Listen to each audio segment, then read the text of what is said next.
Thank you for the fabulous talks from all our speakers. Now we are going to have a roundtable discussion about journal. We have about 20 minutes, and speakers are welcome to discuss.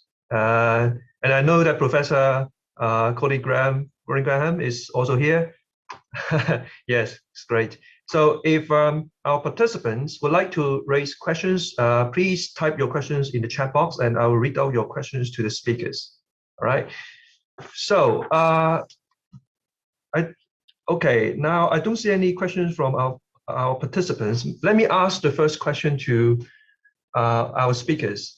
So the first question is, as Professor Hughes said, readers are the most important people to all journals. All right. And we know that our younger readers, our younger generation, don't really like reading a long paragraph. Okay, they may obtain information from social media or from YouTube channel nowadays. So how do EM journals stay relevant to our young readers, especially are your trainees still reading your journals? Shall I start? Yes, I guess Professor, you can start first. It's a very good question. I think there are 2 or 3 approaches to do that. First of all is make the content that you publish relevant to our specialty. And for trainees and younger readers, it's important to get them engaged so they can see the future. You can engage them in the journal in the future. And whatever means they look at a paper, whether it's through a summary in a social media context or actually read the journal itself, it's still about the content.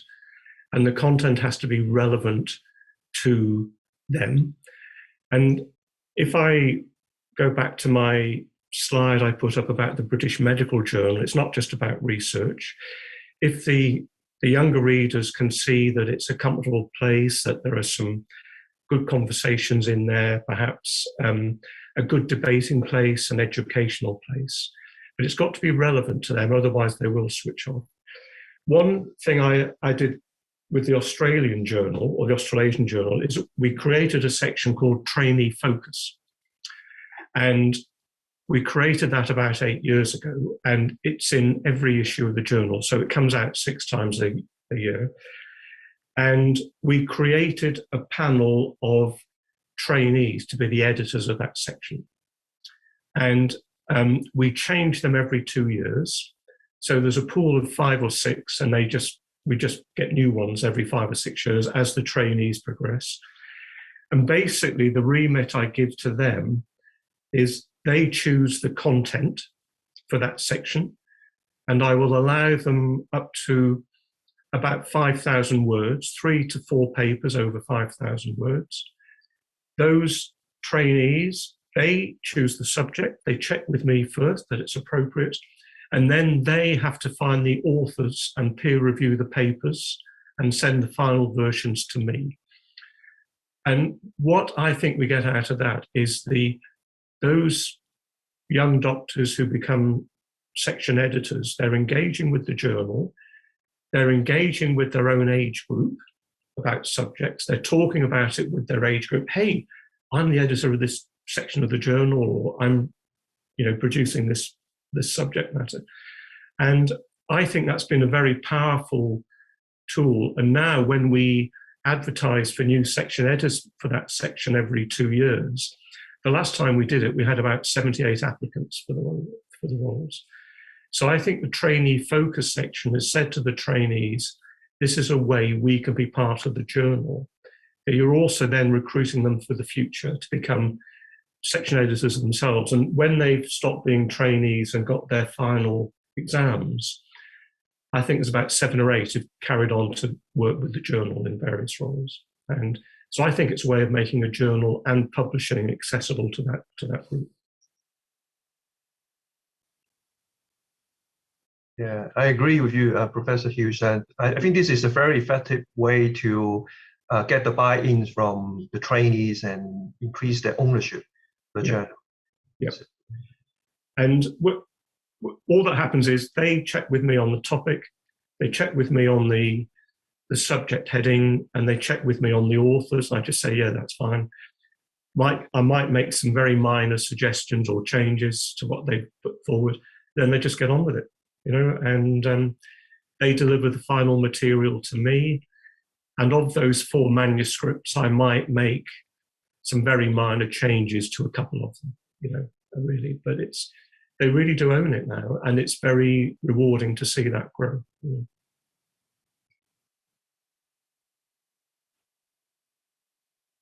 So what about, just a follow-up question, what about asking the authors to produce short videos or short audiovisual kind of presentation of their accepted manuscript? Famous journals like the New England Journal of Medicine, you see there are a lot of short videos, very interesting. And also even the Lancet, they'll ask the author to, do a 2 minutes kind of a presentation of your paper, such that they can post them in the YouTube channel to, increase the dissemination of your paper. So what do you think? Is it good or not good? I personally think it's a good idea. There are some very simple, practical, administrative things is about the technology, that basically our website is run through Wiley.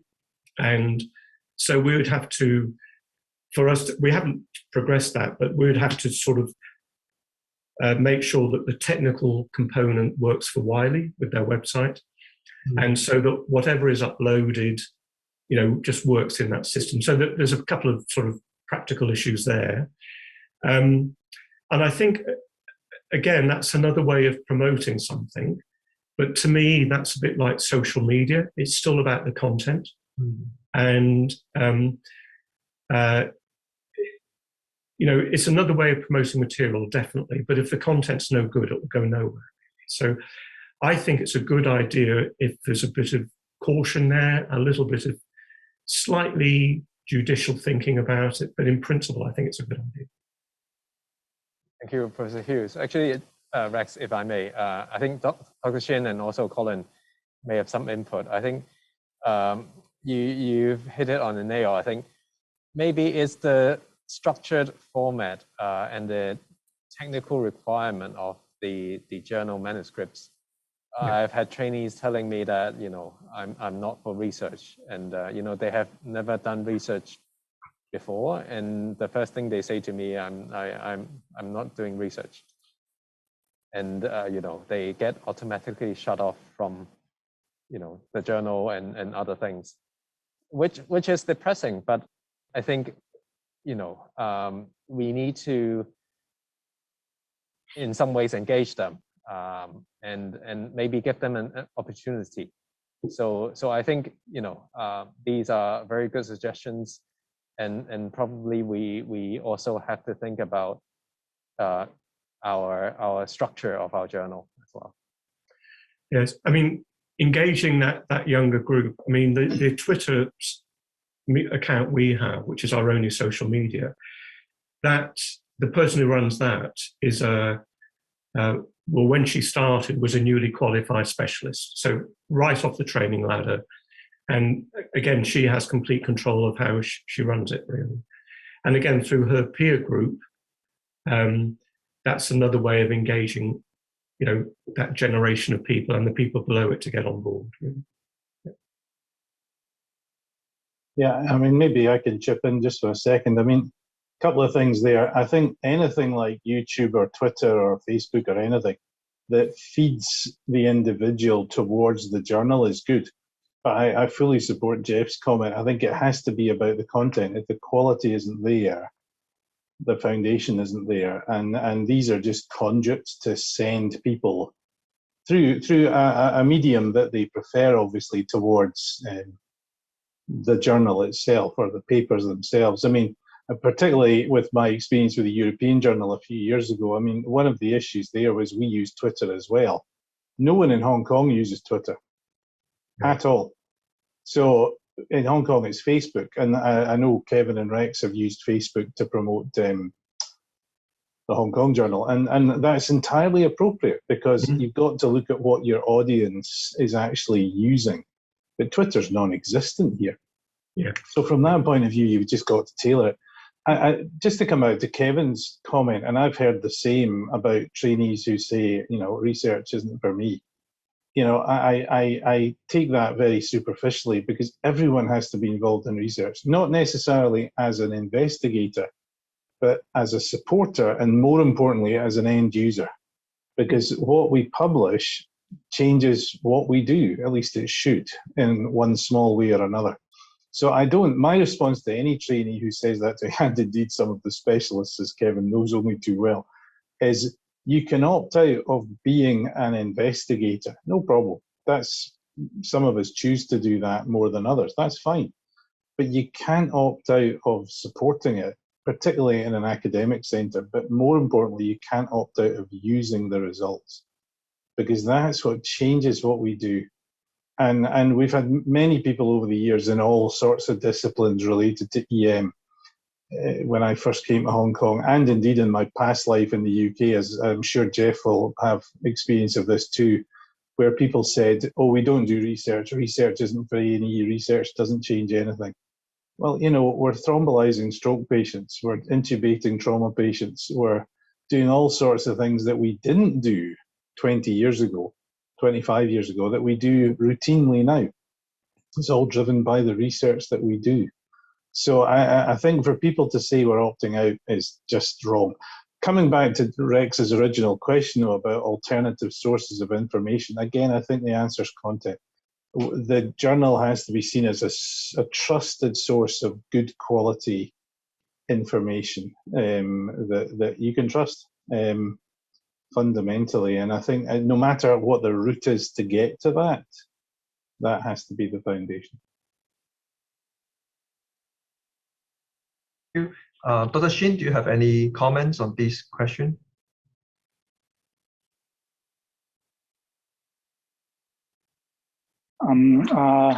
It is an important mission for journals, but may not be an easy task.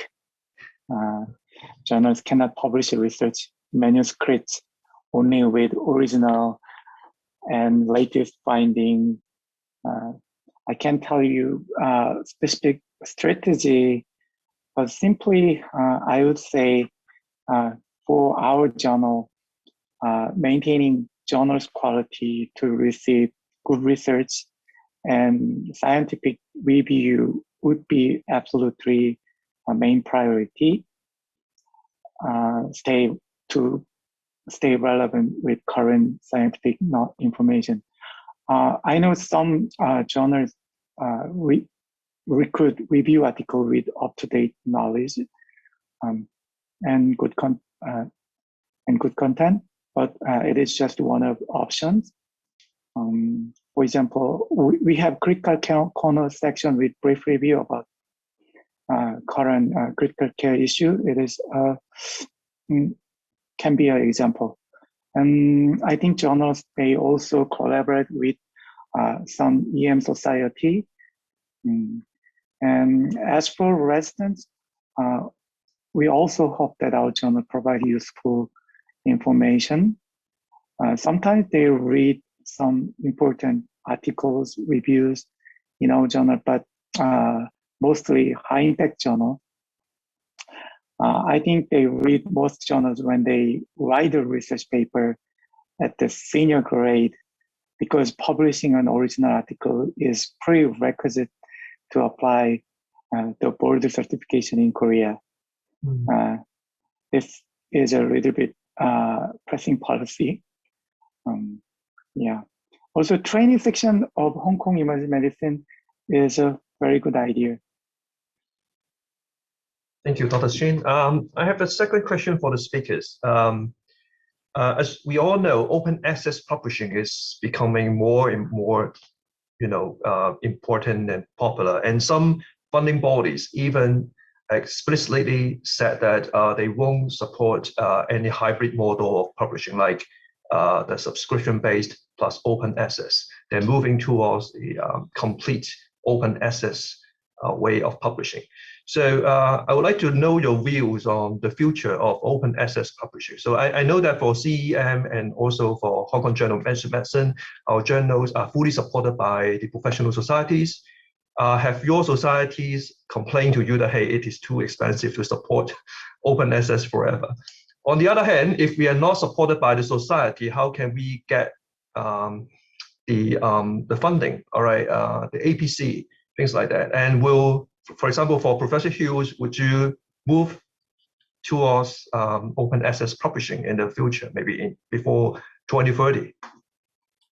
Well, certainly it's a subject I've been discussing in various formats for 14 or 15 years, including my time when I was with the British Journal.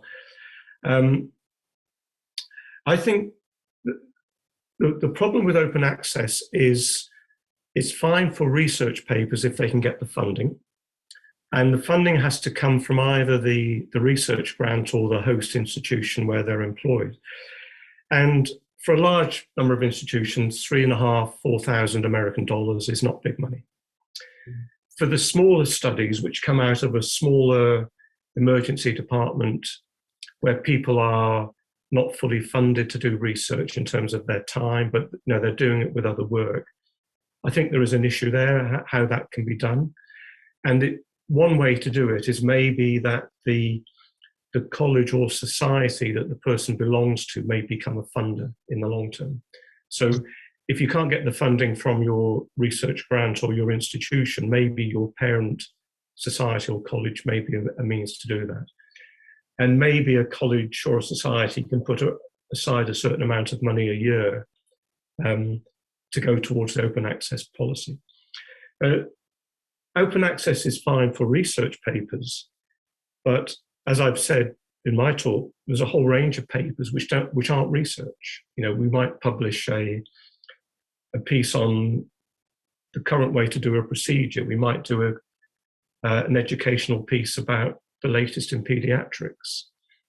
The trainee focus section, perhaps, we publish pieces which are perspective opinion pieces where we allow people to be controversial and say what they want.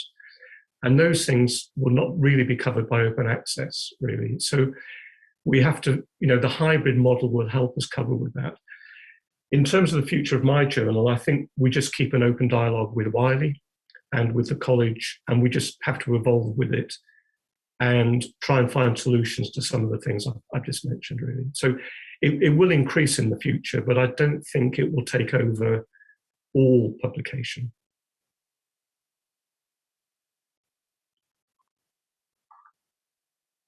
I think it's a relevant question, and I think both for CEM and the Hong Kong Journal, we both open access already and funded by our organization or college or the government, maybe in Korea, respectively.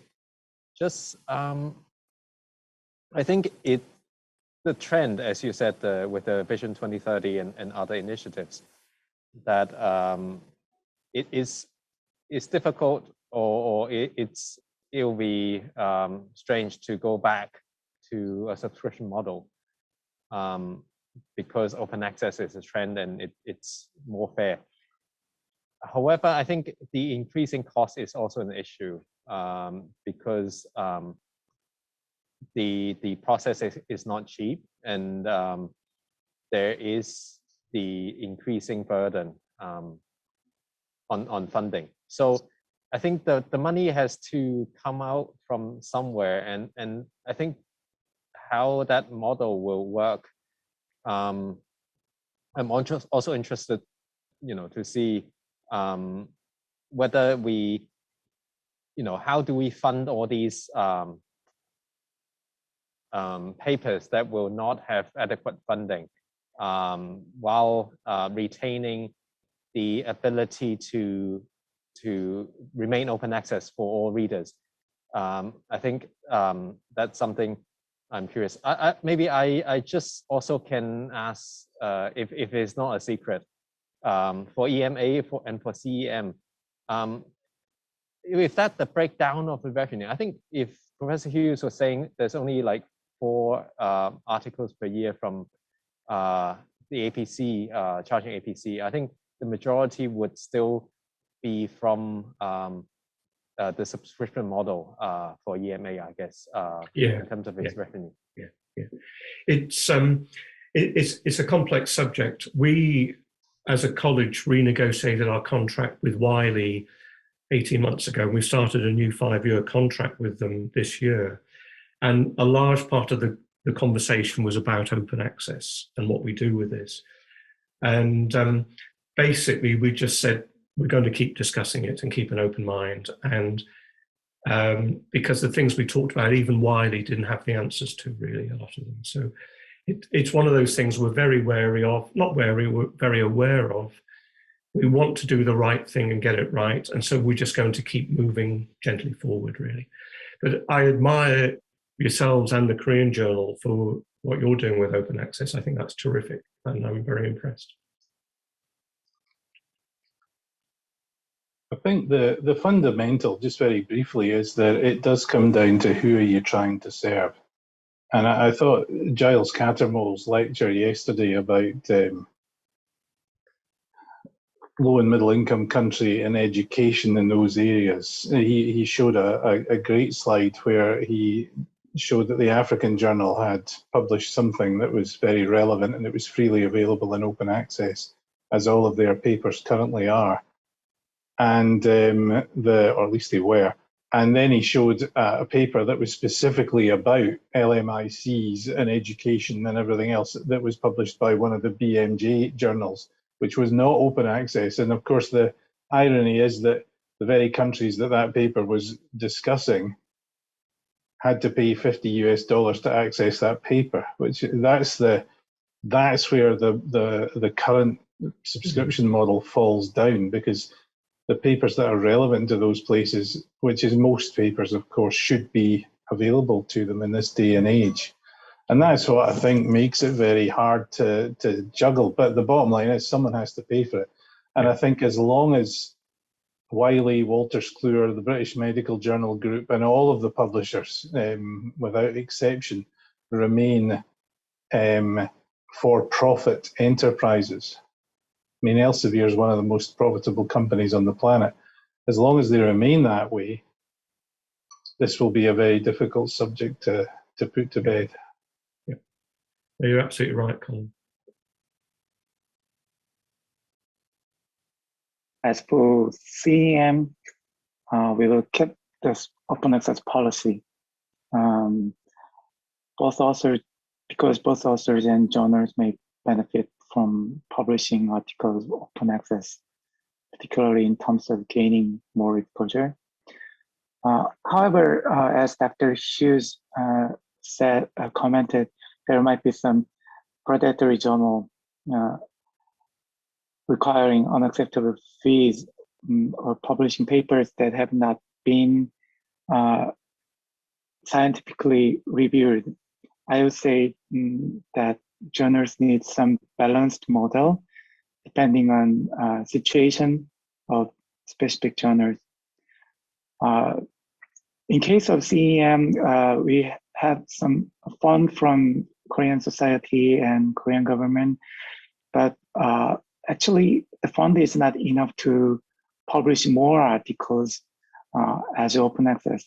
Actually, we have sustained this model partially by editor's devotion, editor's devotion, a little bit. That fund is not enough. So I think someday we need more funding sources where publication fees at a very reasonable prices. Yeah. It's really amazing. So we have overrun a bit, but allow me to ask this final question for young researchers. That is, how to survive in the chain of survival in manuscript subscription. How can our article survive the editor's screening process, not being rejected immediately at your desk? So can you share some of what are the qualities you're looking for when you are screening for these articles? If I start, perhaps. The first thing is a manuscript has to be relevant to the journal. We get one or two, some of the reasons for papers not surviving is they're actually better off in a cardiology journal or something is very specifically intensive care focused rather than emergency medicine. We may get something which is very clearly outpatient orthopedics and not really relevant to us. But for those which are roughly under the emergency critical care umbrella, then reasons for immediate rejection are pretty straightforward, really. Poor research methodology. Quick scan, you can say this is poor methodology. A very quick look at it, you can see the numbers which are coming to the data are actually small numbers, so that doesn't really work. And if they get past that and then they get to the next stage and get rejected, again, it's about statistics and data. The statistics is very poorly done or understood. And I actually am very fortunate to have an expert statistician from Brisbane who is my go-to person. And she is absolutely terrific. And she is not an emergency physician, she is a pure biostatistician. And her insights and input are absolutely fantastic. And so even at our sort of non-expert level, we can see a problem and she will find bigger problems with stats. And then another thing is that the data sometimes just doesn't look very good. So it really comes back to doing the basics. When you're setting up your research, do the basics. Work out what your statistics are going to be, work out your methodology, work about what sort of data numbers you want to collect to make your study worthwhile. And that's what it comes down to, really. And then a very small part of it is some papers are just terribly written. And this is from people where English is their first language. They write like a 12-year-old schoolboy or something, really. So that's a small number, but most of it, I'm afraid to say, is poor methodology at the start. Maybe I'll go next in the interest of time. I mentioned a few points in my slides, and that echoes Professor Hughes. I think some of these are careless mistakes. So I think of course, it's good to get someone to give advice, a more native English speaker. But we're not looking for, English that is faultless. But we often see a lot of minor mistakes, careless mistakes, and that reflects a lot in terms of the time they put in, and whether they've read journals, articles before. So I encourage all the young trainees and authors to read more and to see the guidelines, what it's out there and what are the important requirements. I think that's a good educational process as well. If I could just add to that,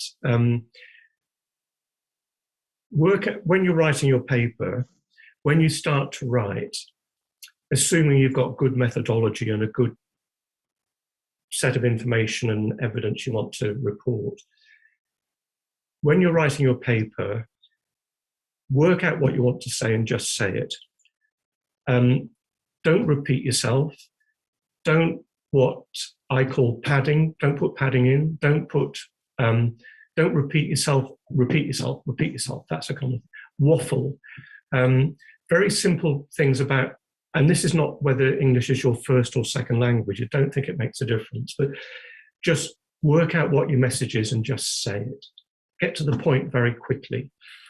And I always think the original research paper from 1953, which reported the structure of DNA from Crick and Watson, was published in Nature.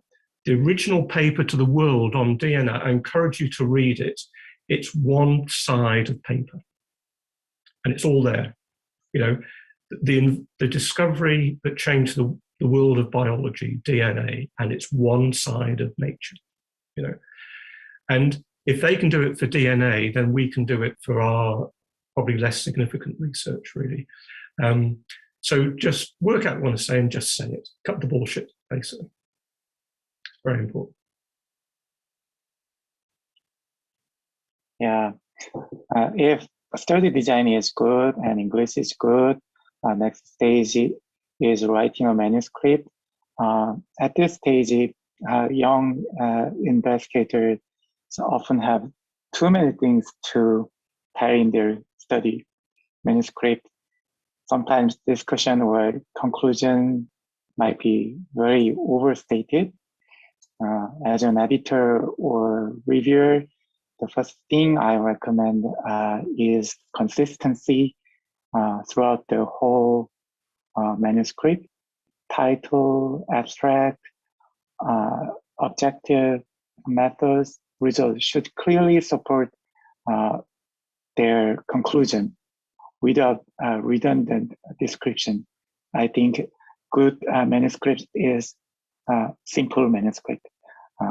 So I also recommend reviewing checklist before submission in the Equator Network site according to the study design. Totally agree. Yeah. All very good comments. I've got 4 just to finish us off. So to quote Bill Summerskill from The Lancet, methodology, methodology, methodology, and methodology. If that isn't there, you're doomed. Very simple. I think be realistic about where you send it to. So many people send it to journals that are way above its station, and you're just wasting everyone's time. That ties into the next bit, which is mentorship. Get a good mentor who's actually published a few times before, use them, annoy them, bug them, get them to read your stuff, get them to edit your stuff.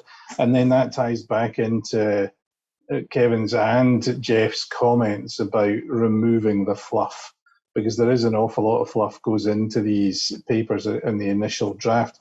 Longer is not better. Shorter is usually, almost always, better.